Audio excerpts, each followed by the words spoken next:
ये सब मम उपजाए,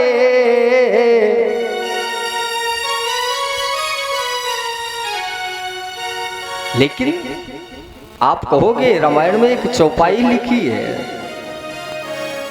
और भगवान के तो परिवार में केवल 2 बेटे, राम जी के 2 बेटे लव और कुश ना, ये राम जी के बेटे ही नहीं, ये प्रभु श्री राम के पुत्र नहीं। इनके लिए लिखा गोस्वामी जी ने मानस में, ये किनके पुत्र है? परमात्मा का परिवार तो सब मम प्रिय सब मम, ये परमात्मा का परिवार है। तो ये लव और कुश पुत्र किसके लिखे गए? कहा दुई सुत सुंदर सीता जाए, लव कुश वेद पुराणन गाए। ये दुई सुत सुंदर सीता, राम नहीं जाए सीता जाए। सीता कौन है? ये लव और कुश पुत्र किसके हैं? कहा जगत जननी मांबा जगदम्बा जानकी के। तो सीता कौन है? कहा सीता है भक्ति, और भक्ति के जब बेटे लिखे जाते हैं तब 2 ही लिखे जाते हैं। कौन? कहा एक का नाम है ज्ञान और दूसरे का नाम है वैराग्य। बोलो राजा रामचंद्र भगवान ने।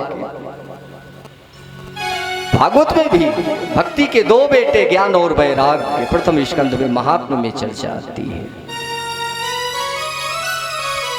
इतना बड़ा परिवार भगवान का जब बढ़ा, विवाह हुआ, तो इतने बड़े परिवार, मैंने कल एक सूत्र दिया था, कृष्ण को समझना बहुत कठिन है, बहुत कठिन है।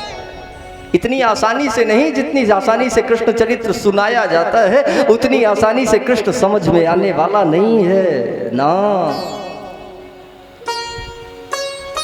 भगवान कृष्ण आए तो वृक्षों की पूजा करवाई, पहाड़ गोवर्धन जैसे पहाड़ को पूजवाया। परमात्मा का आध्यात्मिक कारण है, भौतिक कारण है, वैज्ञानिक कारण है, ऐसा नहीं है ना। भगवान जानते थे आगे आने वाले समय में जल संकट होगा, ऑक्सीजन का लेवल घटेगा। कुछ दिन पहले तो इतनी दुर्दशा हो गई ऑक्सीजन की कि सबको मालूम है। क्यों?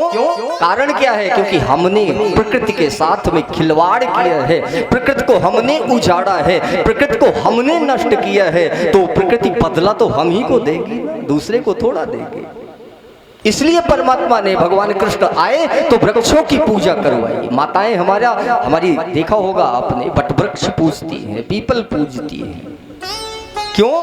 क्योंकि सबसे ज्यादा ऑक्सीजन होता है बरगद में, वट में, पीपल में। इसीलिए भगवान ने इनकी पूजा का विधान रच डाला।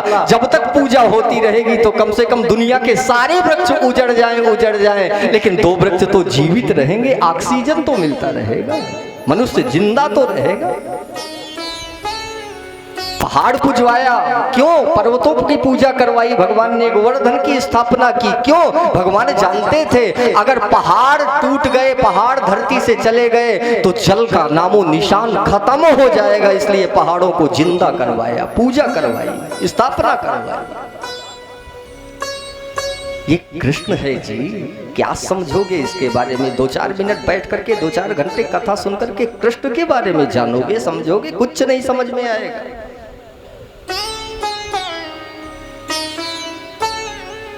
प्रभु श्री राम का चरित्र मर्यादित, प्रभु श्री राम के पद चिन्हों पर चल करके यह जीव सद्गति को प्राप्त कर सकता है, भक्ति को प्राप्त कर सकता है। लेकिन कृष्ण का चरित्र ना,